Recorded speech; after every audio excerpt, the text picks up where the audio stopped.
এটাই কি সেই তিরঙ্গা যার জন্য হাজারো মানুষ নিজের প্রাণ দিয়ে শহীদ হয়েছিলেন?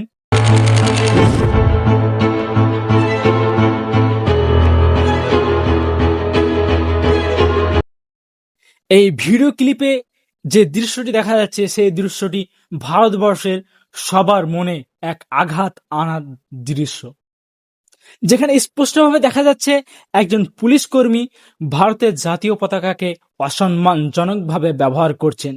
শুধু অসম্মানজনকভাবে ব্যবহার করছেন না, বরং পরে মাটিতে ফেলে দিয়ে দিচ্ছেন এবং পদদলিত করছেন। এই ঘটনাটি দিল্লি যন্তর মন্তর স্টুডেন্ট প্রোটেস্টের সময় হয়। এটি কি শুধু কাপড়ের অপমান? না, এটি দেশের সম্মান, সংবিধানের মর্যাদা এবং কোটি কোটি ভারতীয় নাগরিকের আবেগের সঙ্গে জড়িত একটি বিষয়। জাতীয় পতাকার সম্মান রক্ষা করা প্রত্যেক নাগরিকের দায়িত্ব, সে হোক না সাধারণ নাগরিক কিংবা সরকারি কোনো পদে থাকা কোনো কর্মকর্তা বা কর্মী। আপনার মতে জাতীয় পতাকার সম্মান রক্ষা করার সবার জন্য কি সমান জবাবদিহি থাকা উচিত?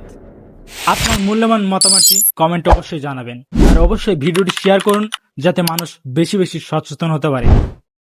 স্পেশালি এই পুলিশের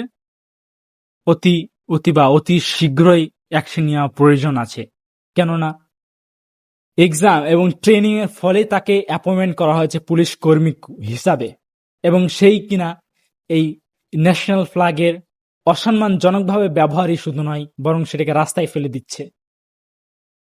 জাতীয় পতাকা কোনো রাজনৈতিক প্রতীক নয়, এটি আমাদের সবার সম্মান, দেশের গর্ব, দেশের মান, 140 কোটি ভারতবর্ষের নাগরিকের আবেগ এবং গৌরবের প্রতীক। জয় হিন্দ, জয় ভারত।